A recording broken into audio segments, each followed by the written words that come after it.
ஸ்தோத்திரம். அந்த கனிகளை குறித்து தான் நம்ம பார்க்க போகிறோம். லூக்கா எழுதின சுவிசேஷம் 13ஆம் அதிகாரம் 6ல் இருந்து 9 வரைக்கும் நம்ம வாசிக்க போகிறோம். அப்பொழுது அவர் ஒரு ஓமையை சொன்னார். ஒருவன் தன் திராட்சை தோட்டத்தில் ஒரு அத்தி மரத்தை நட்டிருந்தான். அவன் வந்து அதிலே கனியை தேடின போது ஒன்றும் காணவில்லை.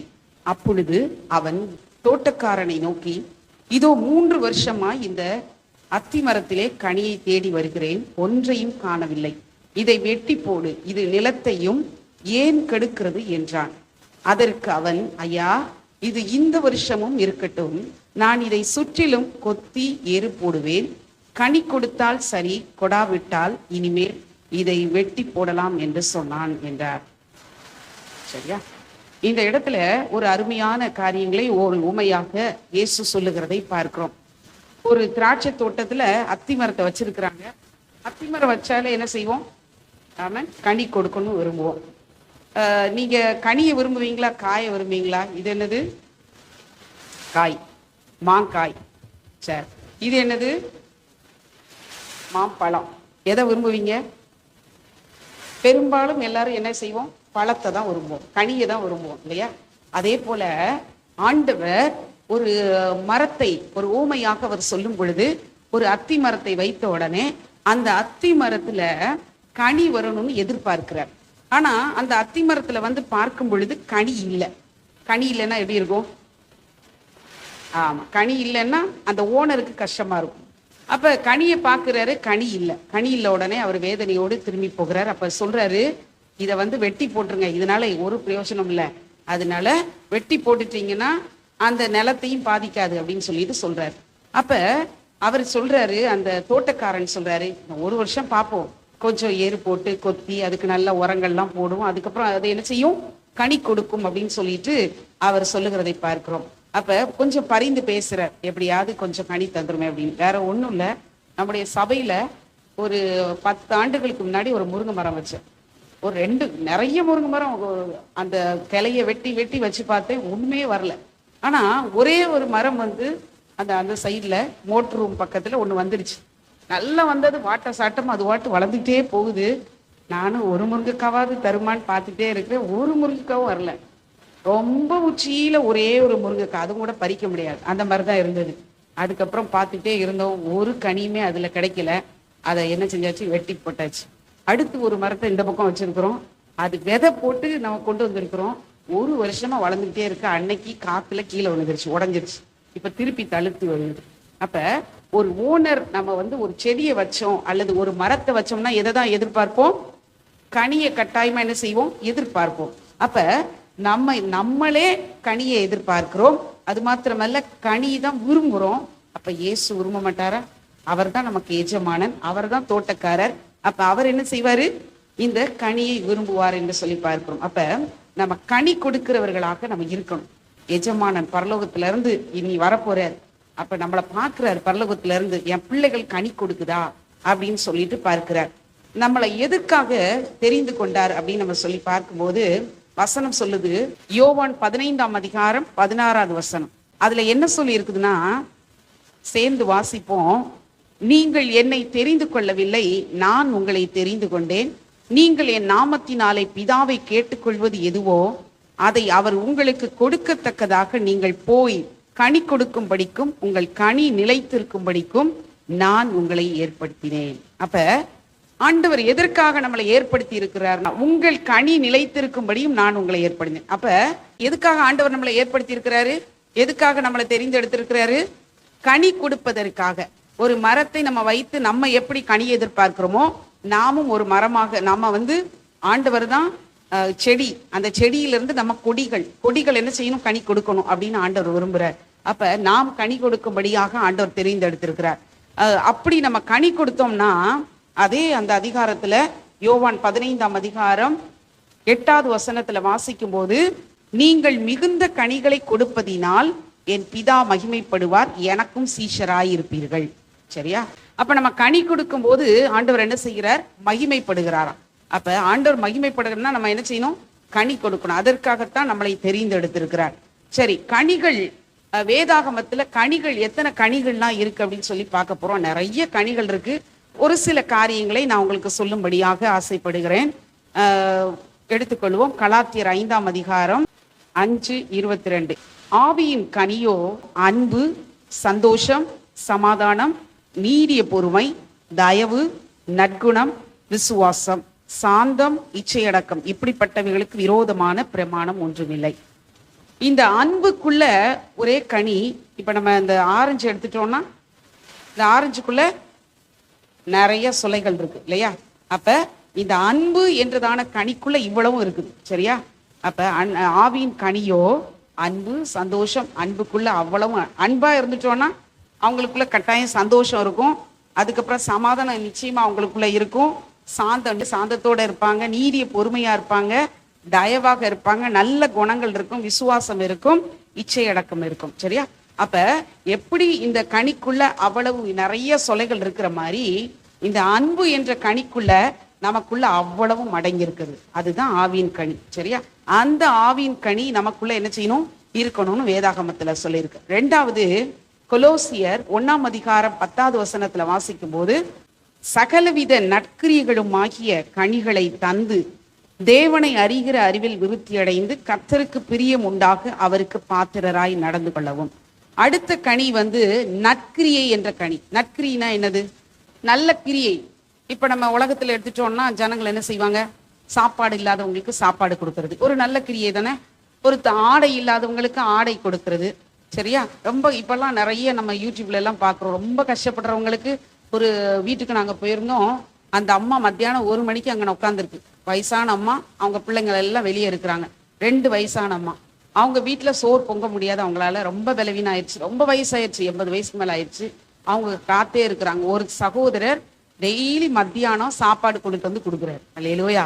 சரியா? இதெல்லாம் நல்ல கிரியை. அப்ப அந்த ஜனங்கள் சாப்பாடு இல்லாதவங்களுக்கு சாப்பாடு கொடுக்கறது நல்ல கிரியை. துணிமணி இல்லாதவங்களுக்கு துணிமணி கொடுக்கறது நல்ல கிரியை. இல்ல என்னால படிக்க வைப்பதற்கு வசதியே இல்லை அப்படின்னு சொன்னா அந்த பிள்ளைங்களுக்கு நம்ம ஹெல்ப் பண்றது அது ஒரு நல்ல கிரியை.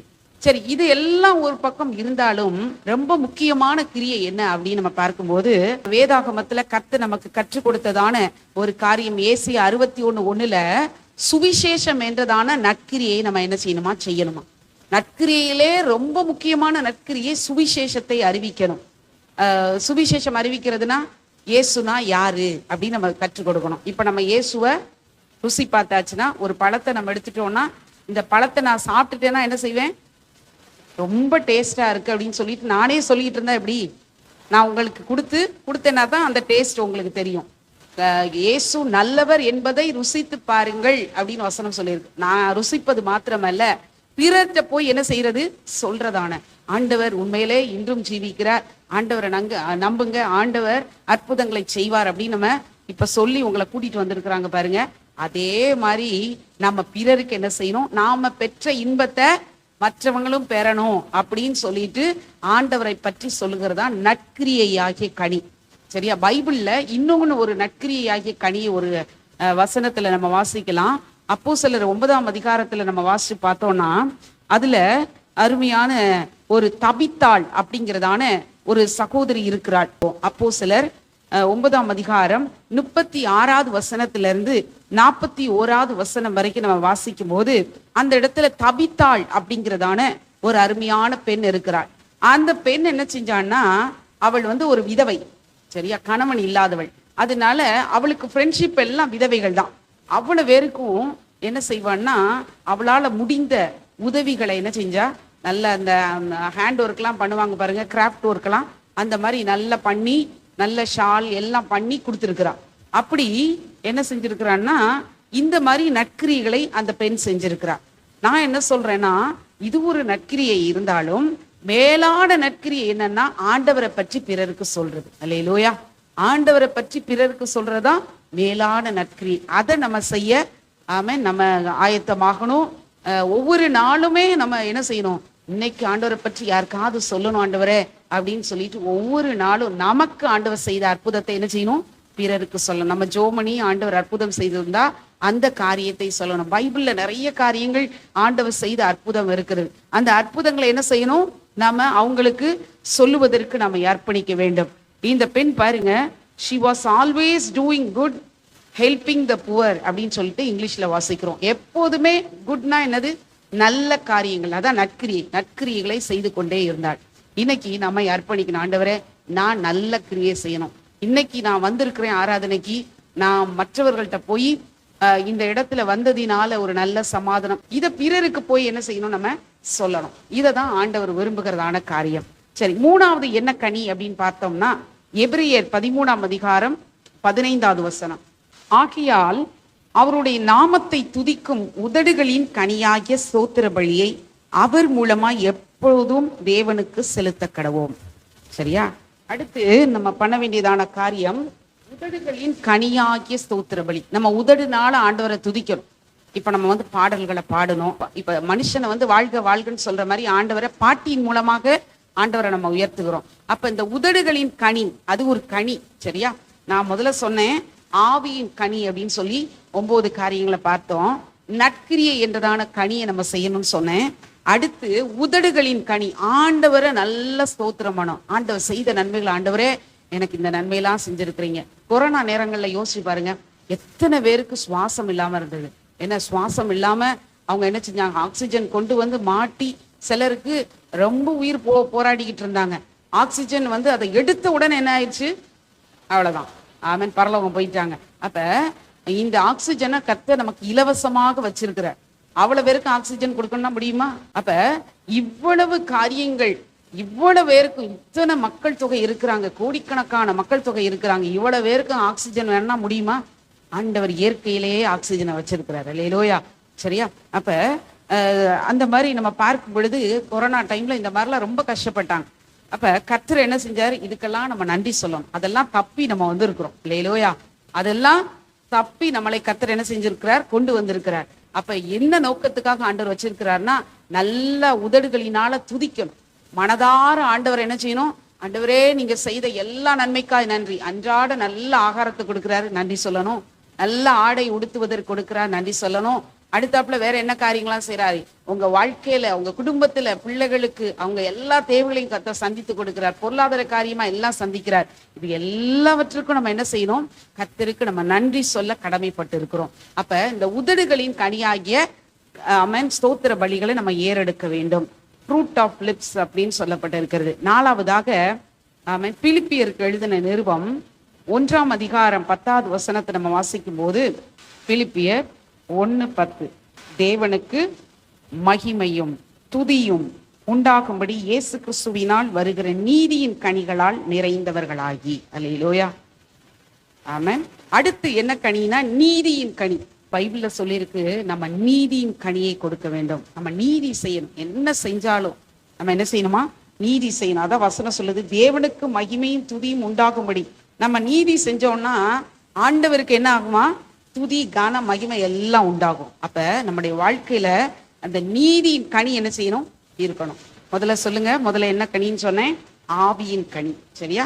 2வது நற்கிரியையாகிய கனி, மற்றவர்களுக்கு ஆண்டவரை பற்றி எடுத்து சொல்லணும். 3வது உதடுகளின் கனி, ஆண்டவரை துதிக்கணும். ஆண்டவரே நீங்க செய்த நன்மைகளுக்காக நன்றி என்று சொல்லணும். 4வது நீதியின் கனி.